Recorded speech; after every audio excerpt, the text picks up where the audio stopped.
Hola mis hermanos, mis hermanas, gracias por continuar con mis videos. Hoy empezaremos una pequeña miniserie que será titulada Mensajeros del Evangelio.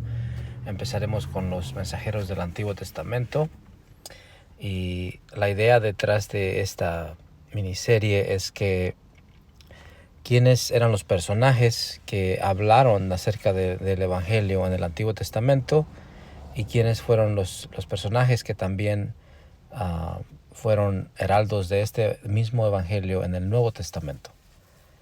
Entonces vamos a ir, es una introducción breve, ¿no? Más adelante iremos más a detalle en cuanto a los libros que estos mensajeros escribieron, pero este es simplemente una introducción acerca de quiénes eran estas personas en el Antiguo Testamento. Sin más que decir, empezaremos. Empezamos con el Antiguo Testamento. Y el primer mensajero del Evangelio es Dios mismo. Está en Génesis 3:15, si tienes Biblia, Génesis 3:15, habla de la primera profecía mesiánica. Y la profecía dice: pondré enemistad entre ti y la mujer, y entre tu simiente y la simiente suya. Esta te herirá en la cabeza, y tú le herirás en el calcañar.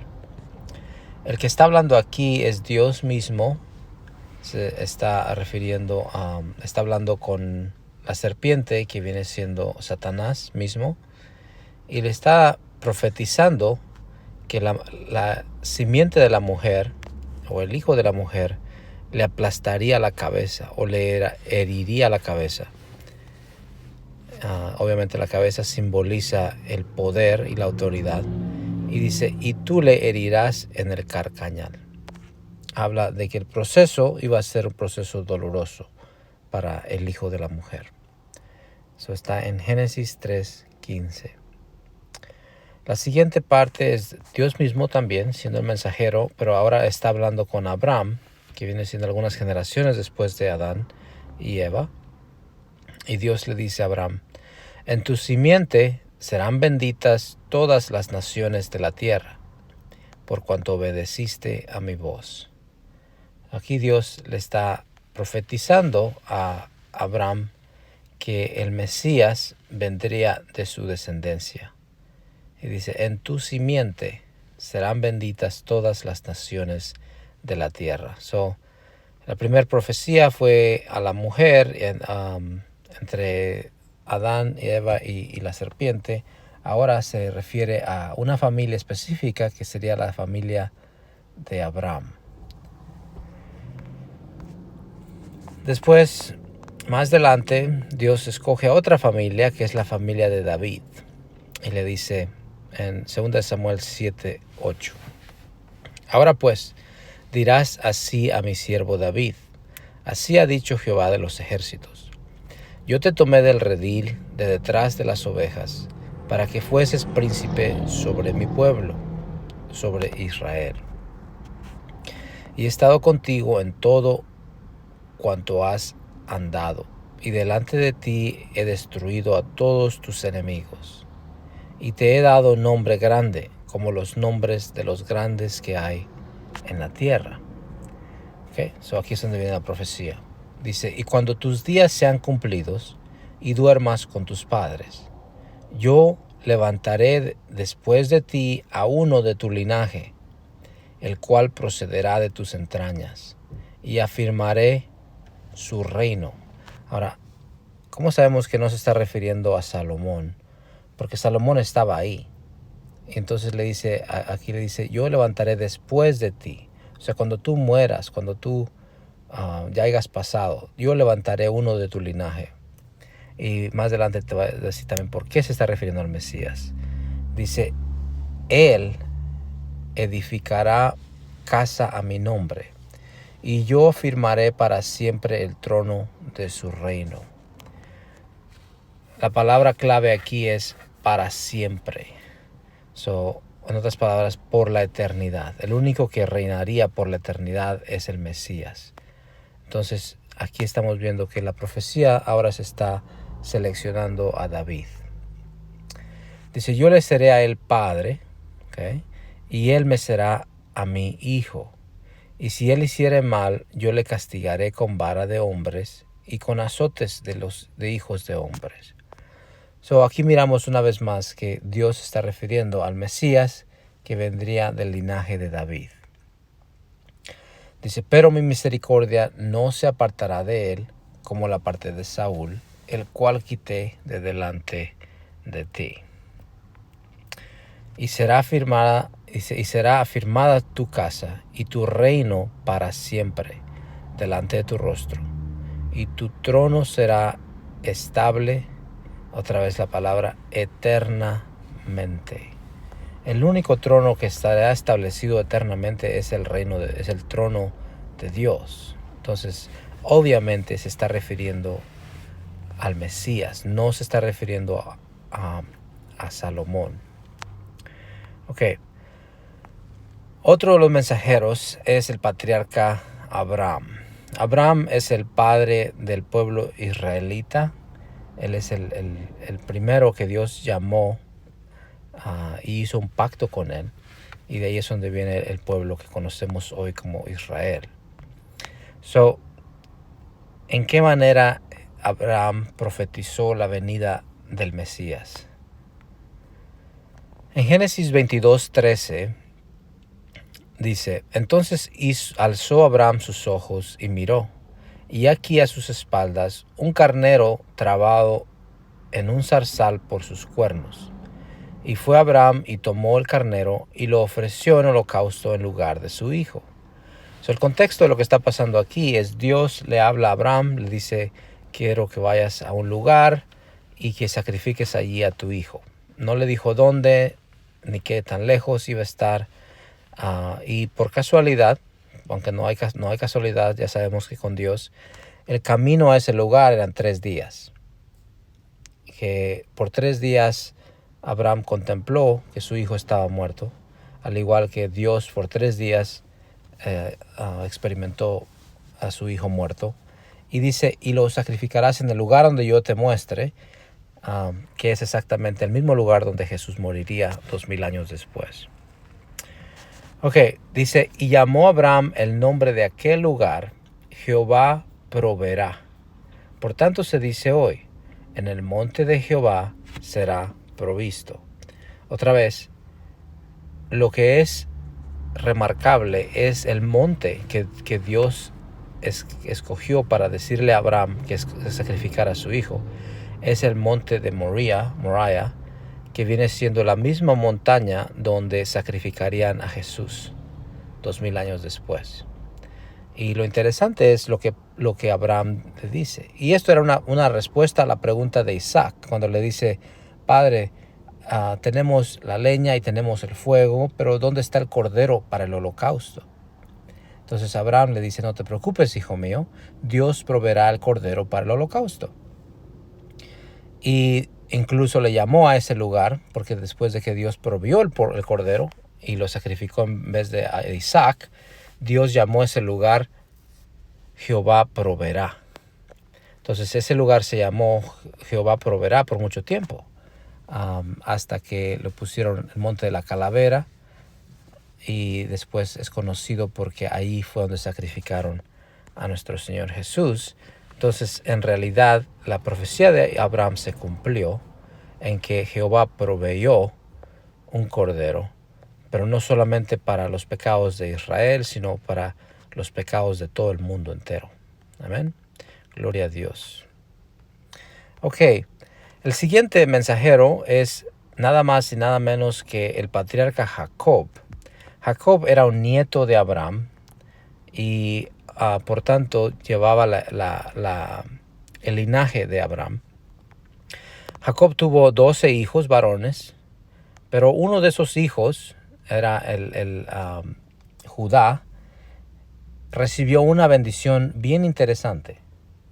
Entonces, vamos a mirar. En Génesis 49, versículo 8, cuando está Jacob a punto de morir ya de viejito, y manda a sus hijos a que vengan para que ore por ellos. En ese tiempo era una costumbre de orar por sus hijos antes de morir y hasta cierto punto profetizar sus vidas. Cuando Jacob está bendiciendo a Judá, dice: Judá, te alabarán tus hermanos, tu mano en la cerviz de tus enemigos. Los hijos de tu padre se inclinarán a ti. Cachorro de león, Judá, de la presa subiste, hijo mío. Se encorvó, se echó como león, así como león viejo, ¿quién lo despertará? Ahora es interesante que Jacob se refiere a su hijo Judá como cachorro de león y luego como un león viejo. Es interesante porque en el libro de Apocalipsis a Jesús se le llama el león de la tribu de Judá.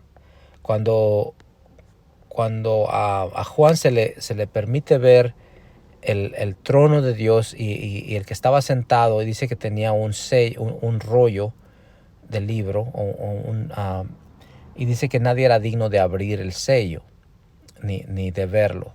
Entonces Juan empezó a llorar y dice que uno de los ángeles se acercó y le dice: no, ¿por qué lloras? Dice: el león de la tribu de Judá, él es digno. Entonces se refiere a Cristo Jesús como el león de la tribu de Judá.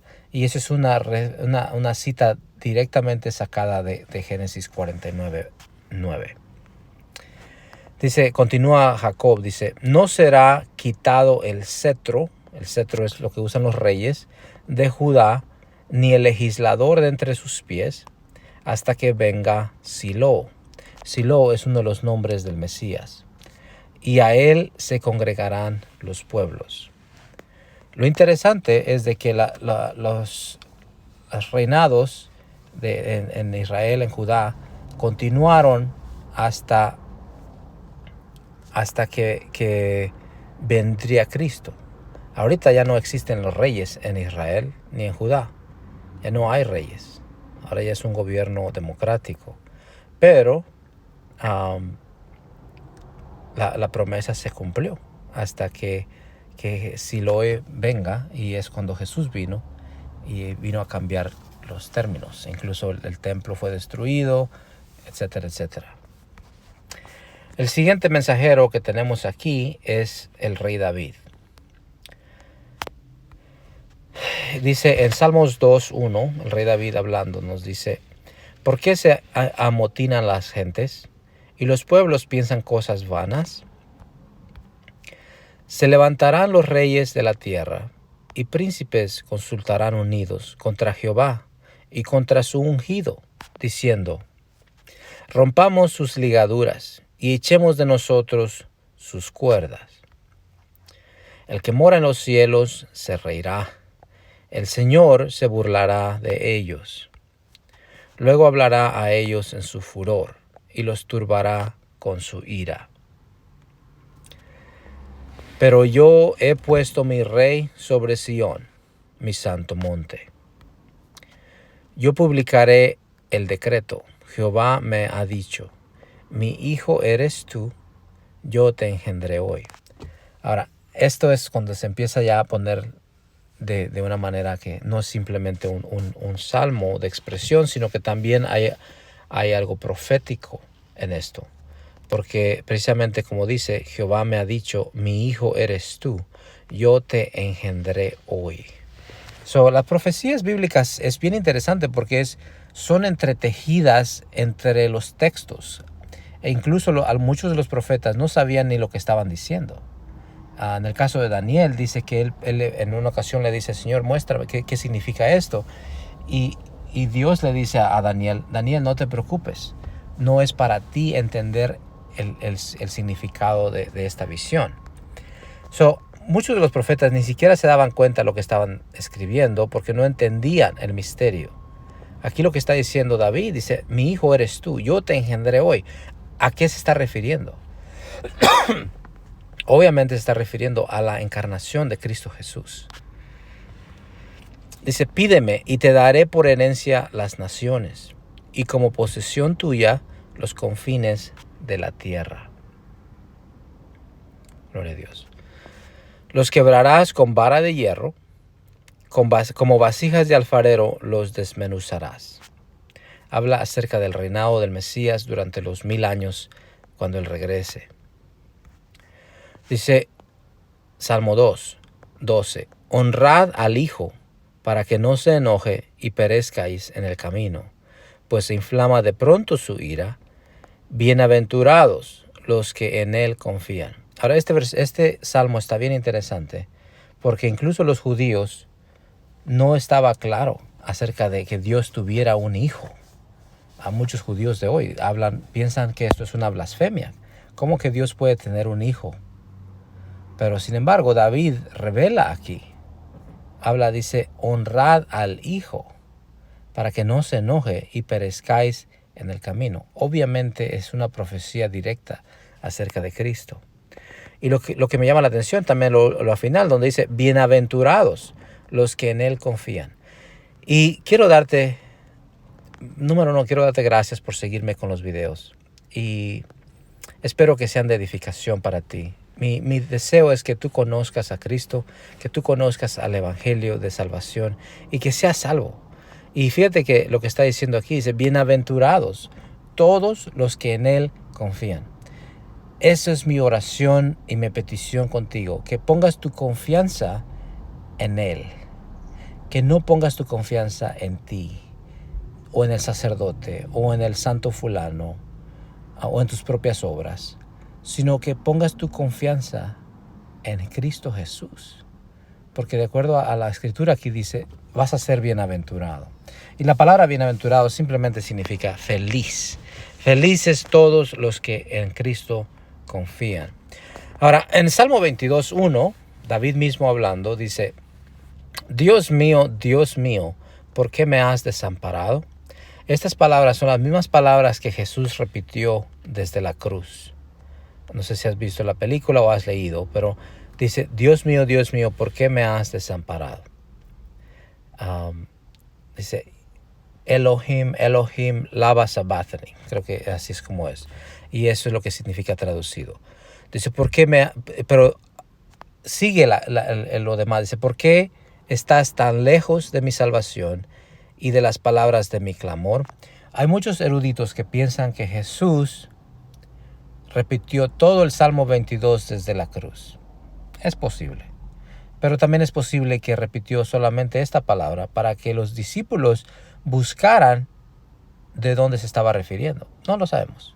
Pero el punto es de que era una profecía directamente acerca del Mesías y específicamente de su crucifixión, donde iba a gritar esto desde la cruz. Dios mío, ¿por qué me has desamparado? Dice, versículo 14, he sido derramado como aguas, y todos mis huesos se descoyunturaron. Mi corazón fue como cera, derritiéndose en medio de mis entrañas. Como un tieso se secó mi vigor, y mi lengua se pegó a mi paladar. Y me has puesto en el polvo de la muerte, porque perros me han rodeado, me han cercado cuadrilla de malignos. Horadaron mis manos y mis pies. Ahora, esta palabra horadaron literalmente significa agujeraron mis manos y mis pies. Ahora, en un contexto judío, los judíos no practicaban la crucifixión. Esa no era una práctica de ellos. Era una práctica empezada primero por los griegos, después adoptada por los romanos. Y eso era una práctica totalmente ajena a David, en el sentido de cómo los judíos ejecutaban a la gente condenada a muerte. Pero aquí está diciendo, horadaron mis manos y mis pies. David nunca fue horadado de sus manos y de sus pies. Obviamente no se está refiriendo a sí mismo. Es una profecía mesiánica acerca de Cristo, de cómo iba a ser el crucificado y que sus manos y sus pies iban a ser horadadas. Versículo 17 dice, contar puedo todos mis huesos. Entre tanto ellos me miran y me observan. La palabra interesante aquí es contar puedo todos mis huesos. Lo interesante es que cuando Jesús fue azotado, y no sé si alguno de ustedes ha visto la película La Pasión de Cristo, pero los chicotes que ellos usaban llevaban entre sí pedazos de hueso y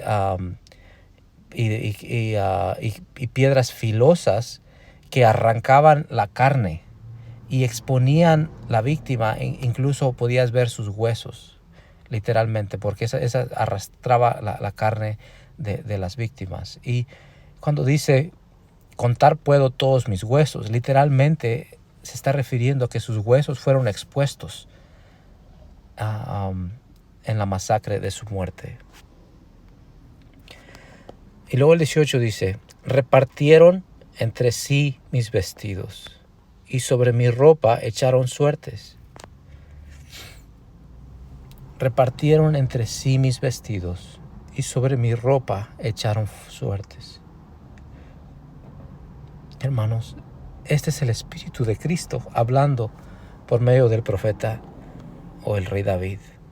Está hablando de su crucifixión, de cómo él iba a sufrir y cómo lo iban a desnudar y cómo se iban a burlar de él, echando suertes por su ropa.